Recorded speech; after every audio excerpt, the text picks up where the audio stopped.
Hello, everyone. Welcome back to our baseball podcast. Episode. What episode is it, Sam? 19. Episode 19. I never know what episode it is. That's But, many episodes. well, yeah. When did we start? It was last off season, wasn't it?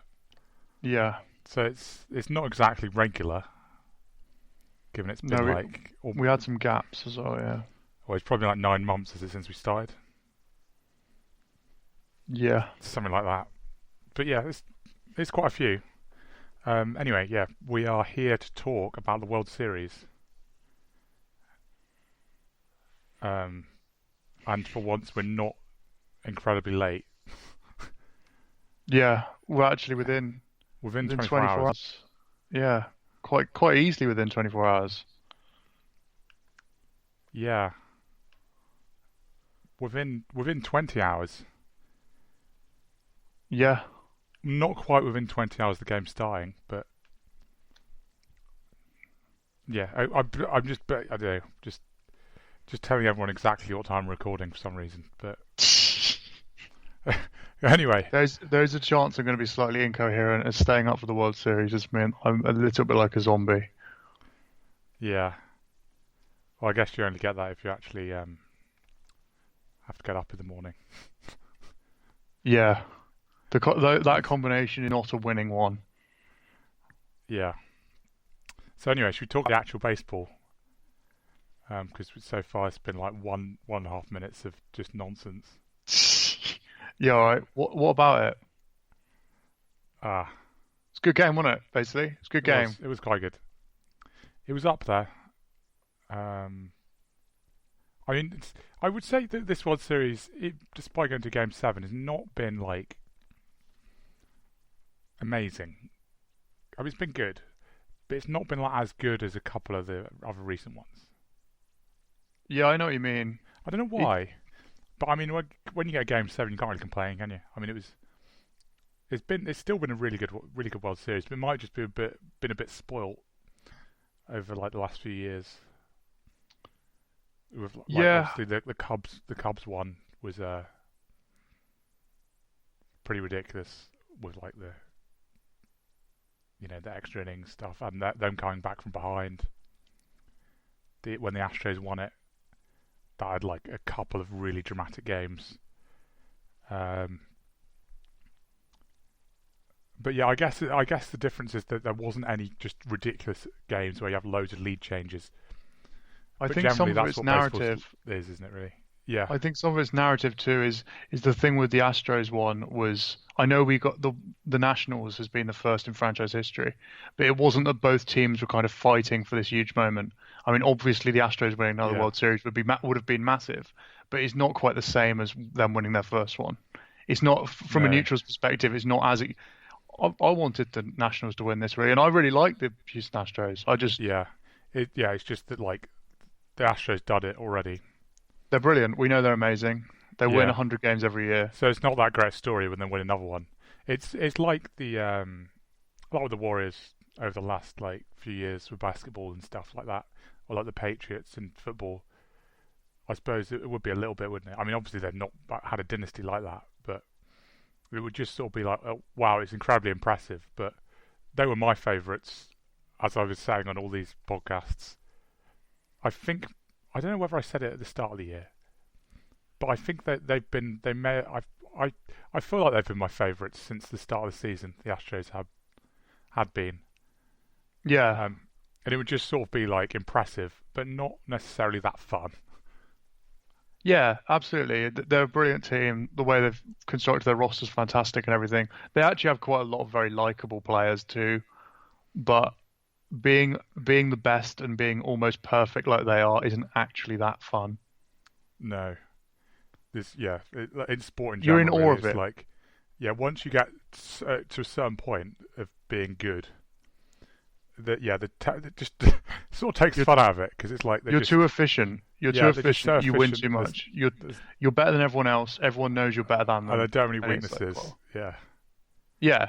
yeah. Um, So there are many comparisons I can make with that, but that it goes off on a completely different tangent. So I think that was part of how this World Series felt was one of the, I wasn't. I'm not even like.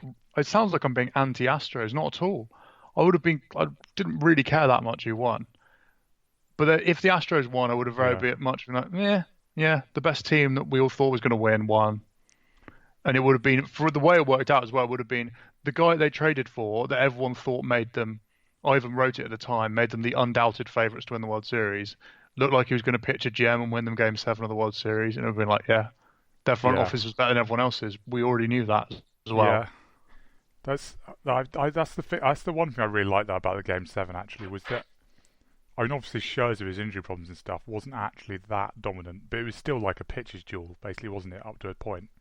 Yeah, Um, but basically the Nationals won it by managing to get Greinke out of the game, then them having to bring in some of their relievers that aren't, the absolute top guys. yeah, Um, which I is basically how the Nationals have done it, isn't it? I mean, they have actually used more pitchers than I thought. I'd looked at a list because I'm not actually don't remember everyone who pitched in the World Series, but basically they've got a very small group of pitchers that have actually pitched in important situations. I think in the World Series. I mean, they basically had it like it was their four starters. Patrick Corbin with Patrick Corbin actually mainly coming out of the bullpen, and then like Hudson and Doolittle, wasn't it really? yeah, All the other guys that pitched in the World Series, I think, only pitched in games when they were already quite far behind in order to just save the other guys. But it's basically even sometimes just having a very having that like that definite line between these are our guys, these are the guys that we're using in high leverage, and these are the other guys. I think maybe can be helpful in that sense. Whereas the Astros I have was got so thinking much exactly depth, that. where it's like all of their guys is like you feel like you could use them in high leverage, but I was thinking this earlier. It's interesting you yeah, say that because you always talk about, or I'm guilty of it as anyone, about bullpen depth, particularly in the playoffs. And actually yeah, having a whole like having eight, 7 out of 10 relievers yeah, sort of has screwed a couple of teams over, hasn't it? Because like you said, they get in this position and it's like, well, we'll just pick any one of them. And yeah, instead the Nationals have gone, well, we've got like yeah. But one. We because trust they Hudson. because they're up against it, is they sort of have to be more maybe creative, but it's not really creative, is it? It's just like they have to take less risks with it. They're forced to not take as many risks. Whereas, But then they are risks though, because we yeah, spoke about sort of. this in the Yeah, preview of the yeah, League Championship Series. that's not really what I meant. But I mean, it's like they're forced to go to and like stretch out those guys a bit more. They're Like forced to go. Corbin, like wait a second, did Corbin do four? Corbin did four yesterday, did he? I think Or it was was it three? No, three. it's three. But they're But yeah, forced to I mean, make decisions about we're winning this game or we're losing this game. yeah, I think the thing is they're almost forced to be kind of binary because, like you said, they don't have this. Yeah, all of our relievers are quite good. It's like, well, we've got three aces and we've got a really good closer, yeah, and everyone else we don't really know. We don't want them in a yeah. game that we're winning. And I guess that sort of simplifies the decisions, doesn't it, in terms of pitching changes, which is really, Yep. And but that's I where think that's, Hinch yeah, tripped up a bit yesterday, didn't he? Was he yeah, partly because of this? He was almost spoilt for choice and ended up just picking yeah, people like and why? well, you ends up with the classic moment that you seem to always have in big postseason games when people get knocked out of like the famous pictures of Garrett Cole warming up but then not coming out the bullpen. That's Well, going to be quite. remembered. It's like well, it's like the Zach Britton thing, or other times it's happened before where you've ended up leaving your best guy in the bullpen because you have other guys that you think that are good. So you're like, they're good, they'll do. But they're not Garrett Cole. That's the Yeah, thing. Why? Someone but needs to wait, be in so the it's sort manager's of ear the there's whole yeah, game. so there's sort of yeah, but but it is sort of I mean I don't really blame him though as well because it does sort of make sense if sort of we'll try and give Cole a clean inning and then he can do the rest of the game. Um, but also at the same time, it's like it's probably not the right decision in that situation. Yeah, And there's a lot and of luck basically in it, isn't there? yeah, but I know that's where the Nationals. don't really have the choice to do that, do they? In that No. situation in Game 7, um, they're not bringing in one of their guys that is not like Daniel Hudson, one of the starters, or maybe Sean Doolittle. And Like, even he was on the periphery for bits of this postseason. yeah, It was basically like they were winning games with their starters, and then Hudson gets three outs. It was amazing. I mean, there's a wider conversation. I don't know if we'll have time for it in this podcast about the reaction to what people were saying with they had three starting pitchers who had enormous contracts and all this stuff yeah, about maybe teams not wanting to pay that money, particularly to pitchers. I'm not sure it's that strong an argument because I don't think you're going to win the way they did every year or many years. Like no, the concerns you had about them in the NLCS yeah. I think basically was that they that needed to sweep. They had to sweep that yeah, and series. they did. I think even if they'd play one or two more games in Championship Series, they would not have won the World Series Who knows what because they happens were to so their reliant on health? such a small group as well. But not even just their health. I think it's just like Oh yeah, pitchers something having to goes play on wrong. like short rest and stuff. Oh, I Like agree, but I, a lot I of think the with Scherzer ends up like having to be scratched from a start, and yeah, then was clearly not himself yesterday.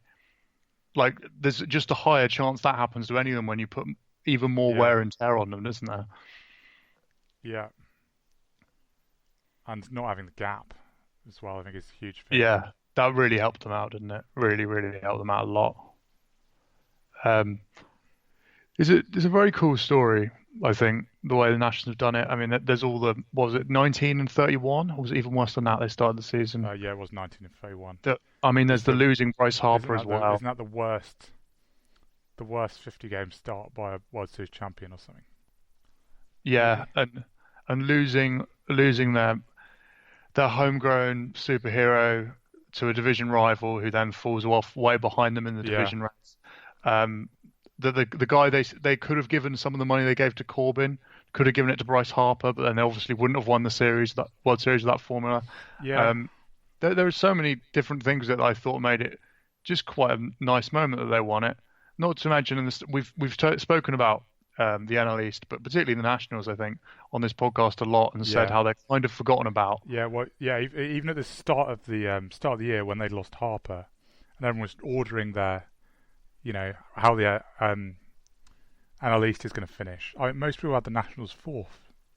Yeah, I seem to remember. I think, and the Phillies obviously as the runaway winners, in as their they now division, had Bryce the Harper. Phillies are spending money. Yeah, and they had the Harper hype, and they were spending loads of money, and there's just a lot of excitement around the sport in Philadelphia. Um, the Braves have got the young core and the farm that still one of the best, and the Mets are in New York, so people talk about them a lot. And the Nationals are just sort of plodding along. They kind of controlled the division for a few years, lost Yeah, Harper, and there was this, oh yeah, they'll fall off now. yeah. This the thing is though is that everyone was. Well, I've seen stuff even since the World Series of actually, was it you that sent me that tweet? One of them that losing their best player Oh yes, it about was. doing this after they Yes, lost their best player. So I don't think he was. I I'd say mean, he may have been their third best player last year. If he was on this team now, he'd probably be their fifth best player at best. well, he's definitely behind Scherzer and Strasburg, isn't he? Rendon, Soto. Rendon, Soto, yeah, that's the four I was going to go with on this team. And when they'd lost him, he was probably behind Rendon and Scherzer.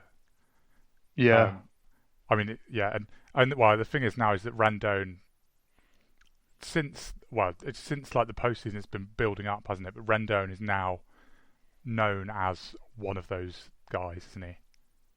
yeah. One of those like elite hitters, And and everyone's that woken up to Juan Soto. Is Juan yeah, Soto's now is part of the because that was another thing I was going to say about in their division was yeah, there's exciting young talent in the NL East. Soto could be the best of all of them yeah, as a hitter at least, and everyone's going to acknowledge them now, and it may well go too far the other way. Who knows? But the perception of them has changed very quickly, and it's just quite good to see. I think. yeah. I've been quite a fan of the Nationals like from the off season really of like what they were doing and everything, and just